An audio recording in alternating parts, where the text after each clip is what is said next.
Ar esat visus savo žaislus išbandę? Geras dalykas tai yra vien dėl to, kad kokios tu pozas gali išlaužti, kiek tai yra patogu. Lietuvoje praktiškai neparduodam nieko, tai yra pavieniai labai pardavimai, kurie, sakyčiau, vyksta vieną kartą per pusę metų, bet jaučiasi labai rinkos laisvėjimas, liberalėjimas. Skaitai erotinės knygas? Oranžinius puslapius žiūri.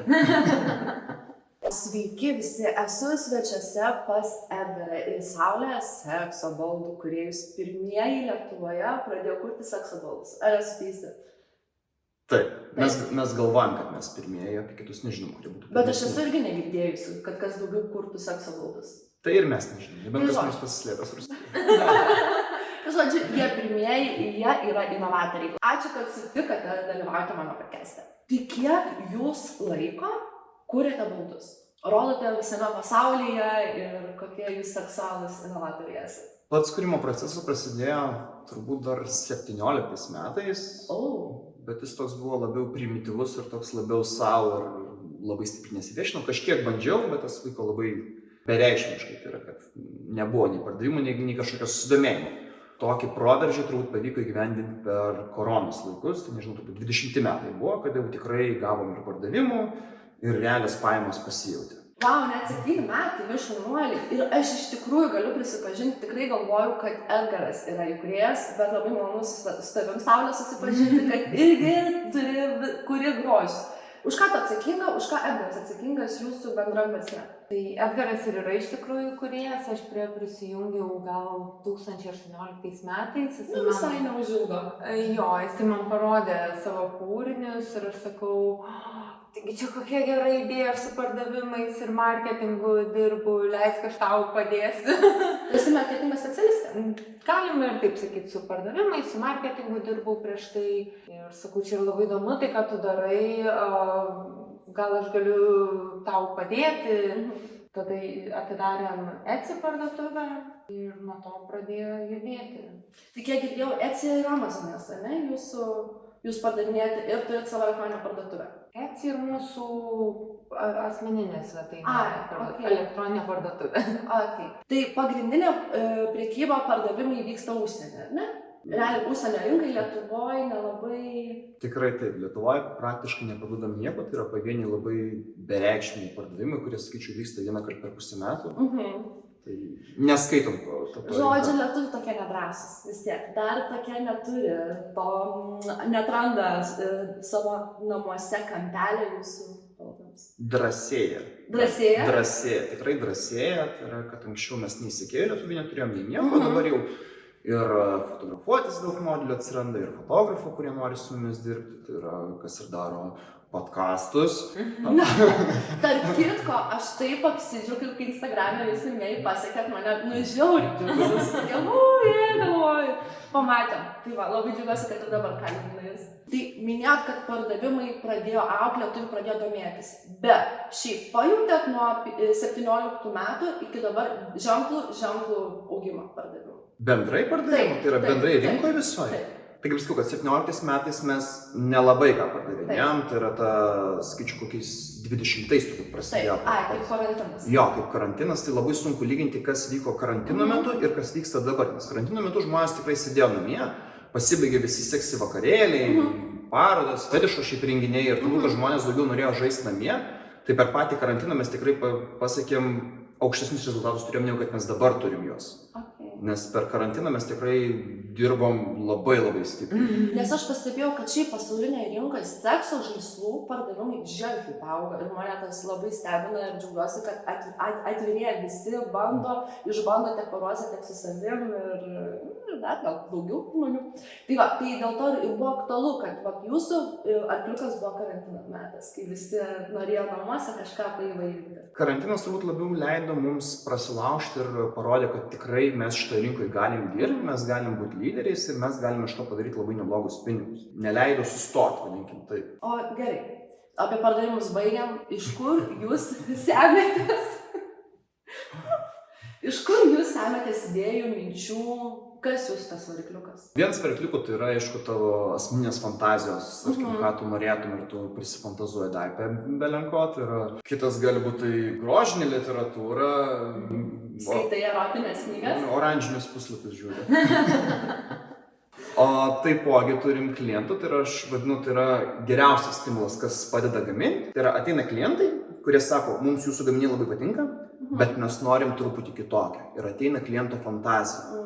Mes dažniausiai tokių fantazijų niekada neatsisakom, nes gaunasi, kad mes kuriam ne tik mes vieni, tai yra ne tik iš mūsų ateina kūryba, o ateina iš daug žmonių, kurie nori iš mūsų pirkti. Mes, kad ir tokiam fantazijom, kad ir nėra jos finansiškai mums naudingos, mes dažniausiai jam pasirašom. Neprisimenu kartu, kad atsisakytume. Mes visada jam pasirašom.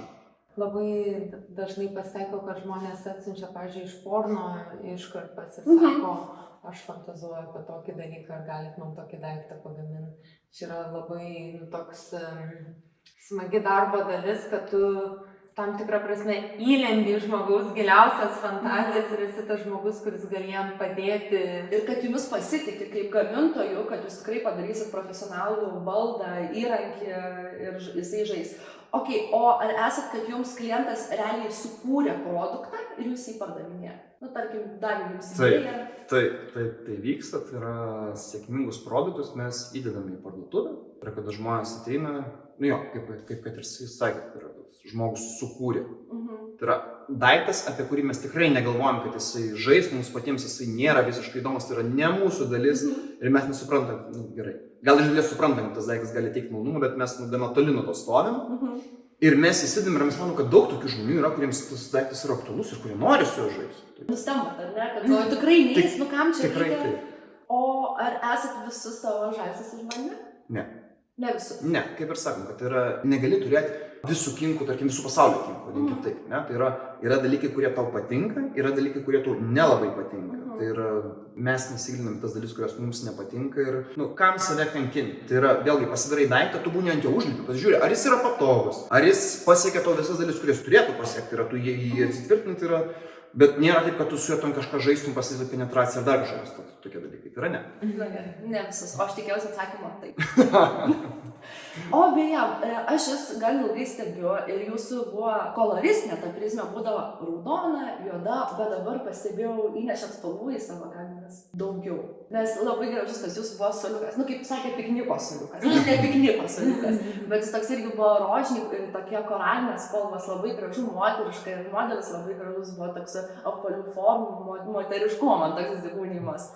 Tai kas įneša, kas galvoja spalvas, kodėl nori daugiau spalvų, kad platesnė auditorija būtų jūsų? Šiek tiek patys klientai atneša šitų prašymų, kad sako, pas mus vyroja ten tokia spalvų gama, gal galit mums pagaminti.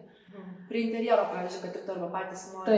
Taip, arba sako, mes turime mėgstamiausią spalvą ir ten perkam visus aksesuarus tos spalvos. Šiek tiek patys pagalvojam, nes ta raudona ir juoda jau tapus tokia klasika ir gal šiek tiek tokių nuvalkioptų gal galima tam tikrą prasme pasakyti. Ir netgi tas pats daiktas perdažytas kitom spalvom atrodo kaip visiškai, kitoks. Kita vaibą turi. Bet iš tikrųjų, aš irgi pamačiau gaminius, tikrai, prieš karantiną dar tikrai, ir aš galvoju, kodėl tik tos juodos ir raudonos spalvos, bet aš tikiu, kad jie tobulės ir pasirinks spalvas ir iš tikrųjų vis pasižiūriu storius ar įkeltus video, tai šaunuolį labai, labai fain, man patinka spalvos labai ryškios. Kas labiau renkasi baldus? Iš ko daugiau yra pardavimų? Labiau rodo iniciatyvą vyrai ar moteris? Aš visą laiką klausiu šito klausimo, nes aš noriu žinoti, kas yra drąsesni šitoje srityje. Daugiausiai vis tiek perka poros ir čia atsiranda tas toks įdomus klausimas, į ką mums reiktų specializuotis, nes turbūt dažnai labai iniciatyvą poroje sukuria moteris, bet pirkėjas vis tiek būna vyras. Moteris duoda užuominą, žinai, aš norėčiau kažką išbandyti. Gerai, kur ten tas sąskaitėlė, kur ten tas prekių. Nupirksim, pastatysim. Taip pat esu skaičiusi, girdėjusi, mačiusi podcastą su tavimi, kad tavo baldai, jūsų baldai yra išskirtiniai tuo, kad jie lengvai išsilanksto, išsipakuoja, yra funkcionalūs ir lengvai pritaikomi aplinkoje. Kaip ta prasme, kad, noriu pastatau, greitai sudėlioju, jeigu greit ateina svečių, greit galiu paslėpti. Taip, tai čia buvo viena pagrindinių priežasčių, kodėl mes startavom su šitą parduotuvę ir kodėl buvo sėkmingi mūsų gaminiai. Tai daugelis kitų konkurentų, jie daro tikrai masyvius daiktus, kurie neišsirenka, kurie sveria labai daug. Ir mes šituo apžaidžiam juos, tai mes suprantam, kad žmonės neturi tam skirtos erdvės.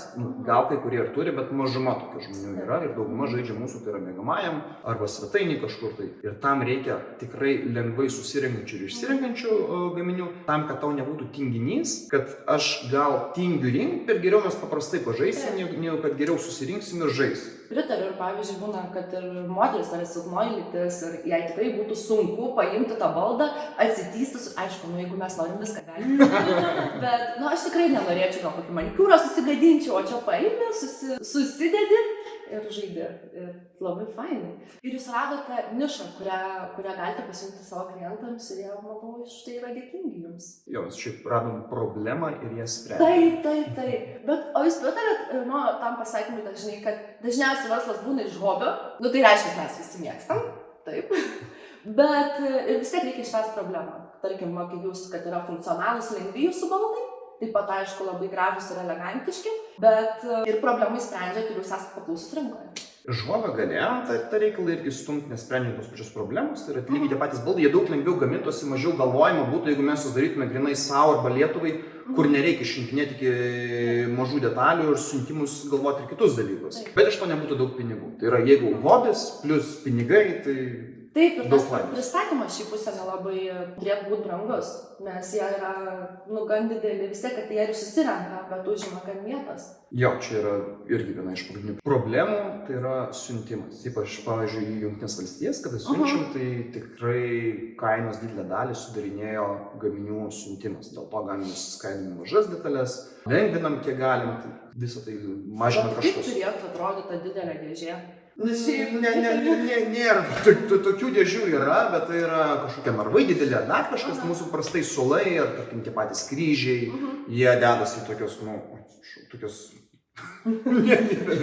metras ant 10 įsivaizduok tokią dėžutę, kur tu gali paimti ir panešti pati, ar aš galiu, ta prasme. Tai tikrai labai patogu.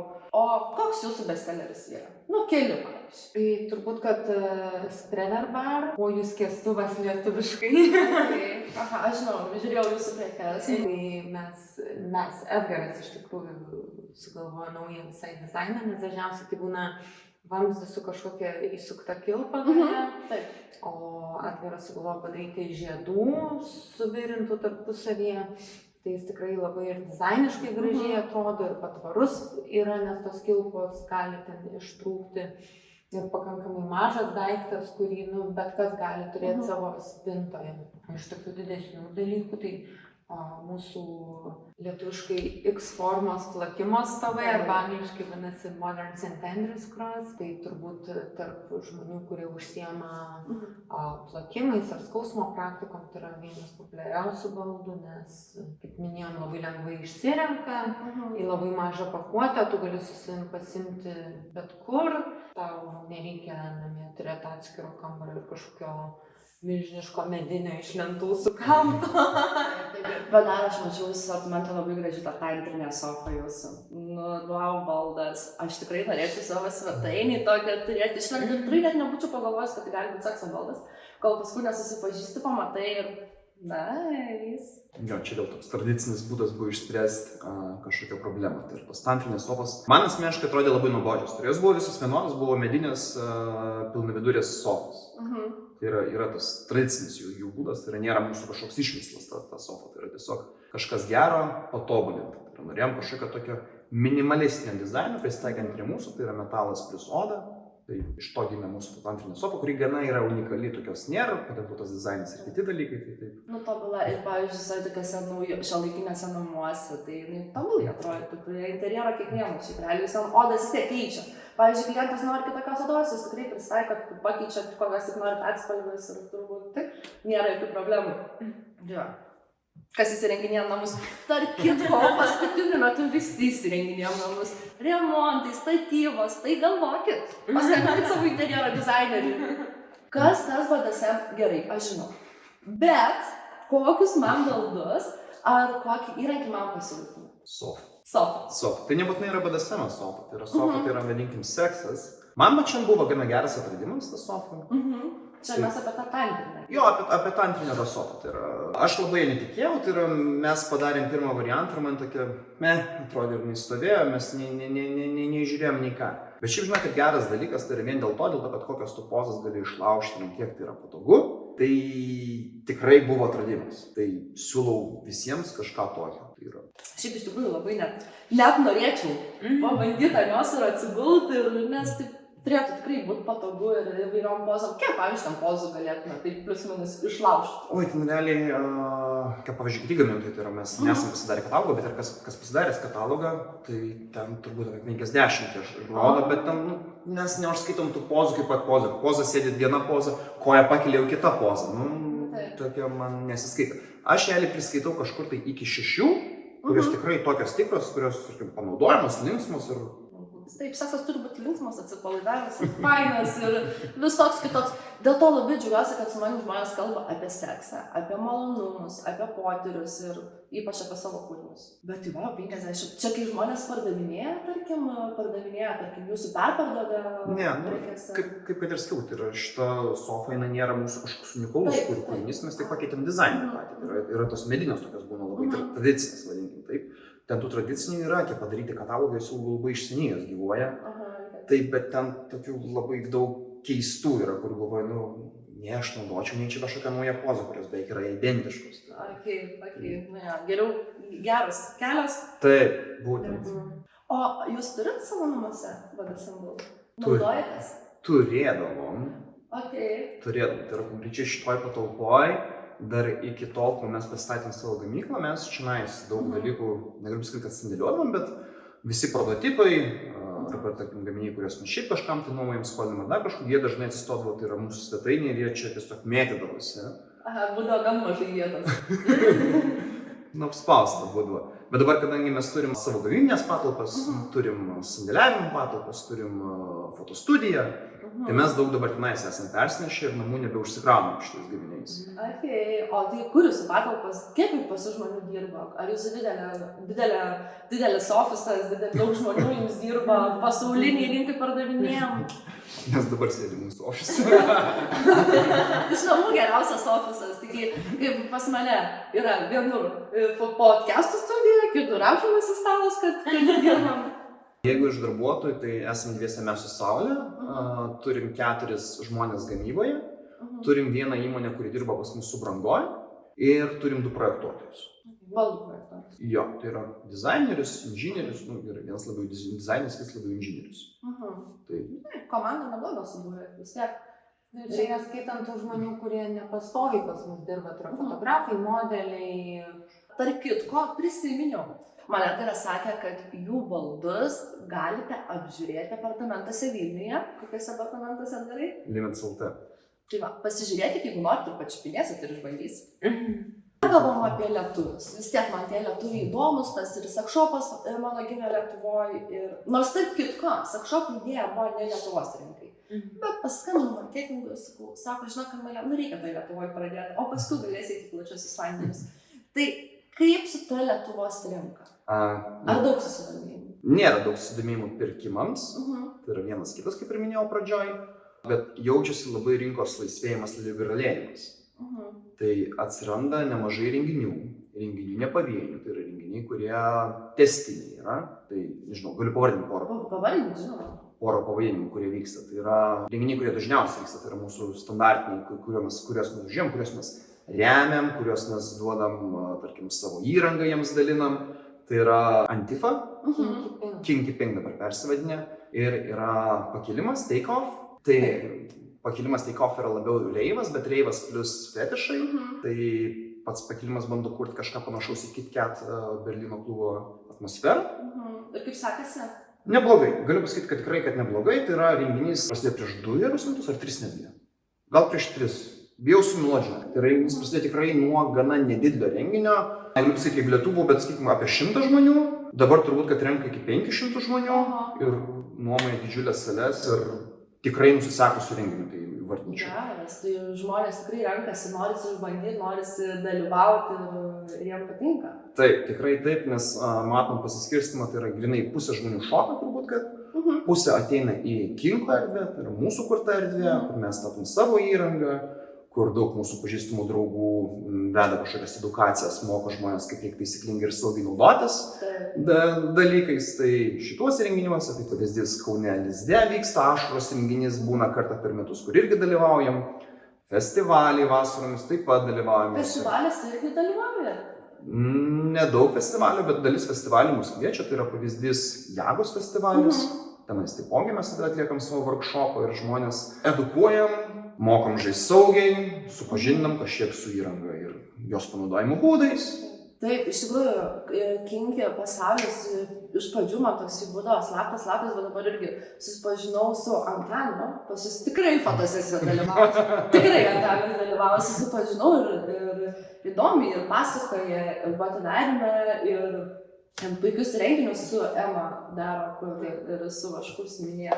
Tai taip, po truputį susipažįstu su gamintojais ir baldų, ir aksesuarų, tai gyvuoja, žmonės domisi, kam patinka skausmas, išbandymai. Koks artimiausias jūsų renginys, kuriame dalyvausite dabar? Į Berlyną išvažiuoja. Į parodą. Jeigu ne Lietuvoje, tai jo, tai Berlyną važiuoja. O Lietuvoje vasarą gal kas nors vyksta? Lietuvoje turbūt pakilimas bus, Take Off Green, man atrodo dabar vadinasi. Žiūrėkit, 14 ar kažkas. Turbūt. Taip, pakilimas nusimato ir tuomet vasarą Jaga bus ir Kaune Audra. Dėl Audros dar neaišku, bet Jaga ir pakilimas. Gal trumpi Pimpar sakė vieną renginį, jeigu gavus suorganizuoti. Aš tikiuosi mane pakvies. Aš noriu dalyvauti. Gerai, ačiū Jums, ačiū, kad pakalbėjom, pabuvom smagiai ir apie visus tas sekso balus, kas man ir patinka. Tai va, ačiū Jums, ačiū Saulė, ačiū Edgarai, iki. Ačiū tau.